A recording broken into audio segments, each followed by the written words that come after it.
आता मी समतानगर पोलीस स्टेशनला येऊन मला ज्या काही डॉक्युमेंट्स हवे होते त्याची आता चौकशी केली तर मला आत्ताच्या घटनेला FIRची कॉपीचे एक पब्लिक डॉक्युमेंट आहे ते देण्यात आलंय आणि त्याच्यात मला खरं धक्का बसलाय की इकडच्या सिनियर PIंना त्या प्रकरणाबद्दल काहीही माहिती नव्हती। ते पहिल्यांदा हे डॉक्युमेंट वाचतायत असं मला जाणवलं। त्यांना याच्यात मी प्रश्न जे विचारले त्याची उत्तरं त्यांच्याकडे नव्हती। मी पहिला साधा प्रश्न विचारला की त्याच्यात आरोपी किती होते हे त्यांना माहीत नव्हतं। मी त्यांना सांगितलं की 32 आरोपी होते तर तेव्हा ते FIRची कॉपी बघताय ते म्हणे नाही 32 नव्हते। मग त्यांनी डॉक्युमेंट बघितल्यानंतर त्यांना कळलं की 32 आरोपी होते। ती जी चौकशी आहे आत्ताच्या घटनेला कुठेही चाललेली नाही, कुठलीही चौकशी त्याच्यावर चालू नाही आहे। आत्ताच्या घटनेला पोलिसांनी मला वाटतं FIR करायचा म्हणून केला, कारण कसं असतं हे राजकारणात असेच सगळे धंदे असतात। चौकशा होत आहेत असं सांगितलं जातं, मुळात चौकशा होताना खरं काहीच ग्राउंडवर होताना आपल्याला दिसत नाही। मी त्यांना विचारलं की त्या बारचे बालक जे कदम म्हणत होते की आम्ही दुसऱ्यांना चालवायला देऊन टाकलेलं होतं ते कोण होते याचं उत्तर त्यांच्याकडे नव्हतं। अग्रीमेंटची कॉपी घेतली आहे का ती त्यांनी दिलेली नाही आहे, दाखवा म्हणून सांगितलं ती पण नाही आहे। आत्ताच्या घटनेला परवान्याच्या कॉपी आहे CP ऑफिसमध्ये तिथे काही रूम नंबर 10 का काहीतरी आहे तिथे त्या कॉपीज आहेत असं सांगण्यात आलं। म्हणजे आत्ताच्या घटनेला हा फक्त एक राजकारणाचा एक भाग ती करायची म्हणून FIR केलेली आहे, त्याच्यावर पुढे काही झालं नाही। त्याच्यात 7 जणांना अटक झाली होती। ज्या दिवशी अटक झाली त्या दिवशी त्यांना बेल मिळाली असं यांनी मला सांगितलंय। बाकीच्यांना नोटिसा पाठवण्यात आल्या ते ठीक आहे, आपण समजू शकतो की कायद्याचा एक भाग आहे। पण आत्ताच्या घटनेला चौकशी होताना मला आत्ता यांच्या बोलण्यामधून तरी बिलकुल जाणवलेलं नाही आहे। त्यामुळे राजकारणच केलं जातं। तुम्ही यांच्यावर आरोप करायचे, त्यांनी तुमच्यावर आरोप करायचे, तुमची चूप आमची चूप, हा जो सगळा गोंधळ चाललाय ना मला त्याच्या विरुद्ध म्हणूनच मी इथे तडमडत हे सगळे पेपर घ्यायला का आले कारण योगेश कदम नावाचा जो व्यक्ती आहे जो गृहराज्यमंत्री आहे तो जर डान्स बार त्याच्या आईच्या नावाने परवाना असेल तर मला ते मान्य नाही। देशात कारवाई जी आहे ती प्रत्येक माणसावर झाली पाहिजे। मी हे सगळे डॉक्युमेंट्स अगदी इत्तंभूत त्याची माहिती घेऊन लीगली त्यांच्या विरुद्ध फाईट करणार आहे आणि मला असं वाटतं की देवेंद्र फडणवीसांना ताबडतोब त्यांच्यावर कारवाई करणं गरजेचं आहे। ताबडतोब त्यांना त्या पदावरनं राजीनामा द्यायला त्यांनी सांगितलं पाहिजे आणि तो दिला नाही तर लीगल बॅटल लढायला मी समर्थ आहे आणि ती मी लढणार। परंतु विषय अधिवेशनाच्या आधीच येतात आणि तो एक विषय म्हणून विरोधी पक्ष मांडतो आणि तो विषय संपला की तुमची चूप आमची चूप हा जो प्रकार चाललाय ना हे थांबायला हवं। तर आत्ताच्या घटनेला हा गुन्हा जो आहे तो क्राईम ब्रांच आणि यांचा टीम मिळून केला गेला। खरं तर तो सावली बार पोलीस स्टेशनच्या अगदी हद्दीत आहे, त्याच्यावर आधी सुद्धा कंप्लेंट्स होत्या असं आधीचे ज्युनियर PI म्हणाले।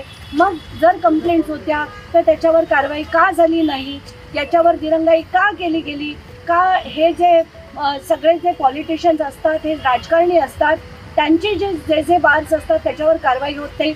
आत्ताच्या घटनेला इतरही ते 2 असेच बार्स चालतात त्याची देखील माहिती मी घेतली आहे। तिथे सुद्धा रेड करायला मी क्राईम डिपार्टमेंटला विनंती करणार आहे, त्यांना लेखी कंप्लेंट देणार आहे की रँडम चेक्स या सगळ्या गोष्टींवर झाले पाहिजेत। पण परत मुद्दा तोच आहे की मला गृहराज्यमंत्री जर त्यांचा डान्स बार त्यांच्या आईच्या नावाने चालवत असतील तर त्यांचा राजीनामा हा झालाच पाहिजे आणि त्याच्यासाठी कायदेशीर कारवाई मी करणार। मी तातडीने निवेदन देणार आहे आणि याच्या सगळ्या गोष्टी की 30 मेला ती रेड झाली होती। आत्ता आपण आज तारीख 23 जुलै अजूनपर्यंत त्याच्यावर कुठलीही कारवाई केली गेलेली नाही। यांच्याकडे डॉक्युमेंट्स विचारले की त्या मालकाचे अग्रीमेंट जर असेल कदमांचं आणि त्या मालकाचं तर मालकाचं नाव विचारलं त्यांना माहिती नाही, कोण मालक आहे, कोणी म्हणतं शेट्टी आहे, कोणी म्हणतं मिश्रा आहे, त्यांना विचारलं ते FIR चालतायत म्हणजे कोण मालक आहे हे माहीत नाही, त्यांचं डॉक्युमेंट जप्त केले का हे माहीत नाही। इतकी मस्त चौकशी चालली आहे की तब्बल 2 महिने उलटून गेले।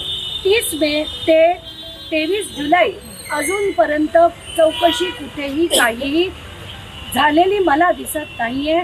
आता जे आयो होते ते जागेवर नव्हते, पण सिनियर PI ना या सगळ्या गोष्टी माहिती असायला हव्या होत्या. त्या आता त्यांना माहिती नाहीये. माझ्या समोर ते FIR वाचत होते, याच्यावरूनच काय ते सगळ्यांनी समजलं. ही लेटर आजच्या आज पहिला लेटर मी मुख्यमंत्र्यांना पाठवणार, दुसरं ACS होमना पाठवणार आणि चीफ सेक्रेटरी महाराष्ट्राला हे मी ताबडतोब आजच्या आज लिहून टाकणार. कळत नाही की अजित पवारांना त्यांची सगळी माणसं अशी वॉन्टेड का असतात. तर आत्ताच्या घटनेला सूरज चव्हाण स्वतः तिथे हजर झाला आणि कधी हजर झाला त्याच्यावरची बेलची कारवाई सुद्धा कंप्लीट झाल्यानंतर तो पोलीस स्टेशनला हजर होतो. लाज वाटते मला की आपल्या उपमुख्यमंत्री पदाचे जे आपले अजित पवार आहेत त्यांचा माणूस त्याच्यावर सुद्धा तो सुद्धा फरार होतो आणि उपमुख्यमंत्री बघत असतात. गंमत चालली आहे महाराष्ट्रात आणि कायद्याची आणि सुव्यवस्थेची ताकदी धिंडवड्या उडवून ठेवली. माणसांनी त्यांच्यावर जो आघात केले होते, एकानंतर एक जे केले होते, त्यांच्या बरोबर त्यांना पूर्ण सायंटिफिक माहिती होती, कारण त्यांनी कॅरोटिड्स वर हल्ला केला होता. एक नाही 4 वेळा त्यांनी तोंडाच्या आणि कानाच्या मध्ये असे 4 वार केले. त्यांनी श्वासनलिका जी होती त्याला इजा केली होती. हातावर, पोटावर, गुडघ्यावर जे त्यांच्यावर वार होते ते मला बघून म्हणजे ही किती विकृत माणसं आहेत. आणि कुठेतरी मला असं वाटतंय ते थांबायला हवं. म्हणूनच महाराष्ट्रात वाचवा महाराष्ट्राला हे आंदोलन आम्ही सुरू करतोय.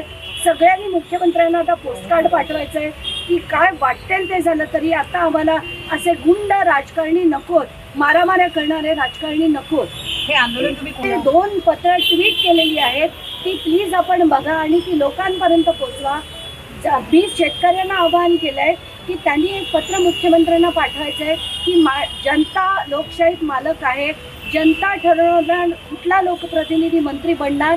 आम्हाला माणिकराव कोकाटे मान्य नाही, त्यांना पदाचा राजीनामा द्यायला भाग पाडा, कारण त्यांनी एकदा नाही अनेक वेळा या गोष्टी केलेल्या आहेत. सगळ्या सामान्य जनतेने एक पोस्टकार्ड मुख्यमंत्र्यांना पाठवावं आणि त्या पोस्टकार्डमध्ये फक्त एवढाच मजकूर लिहावा की याच्या पुढे ही गुंड राजकारण आम्हाला बंद करायचं आहे. तर चांगली सुशिक्षित एक विजन देशाला असलेली माणसं तुम्ही यापुढे राजकारणात आणा.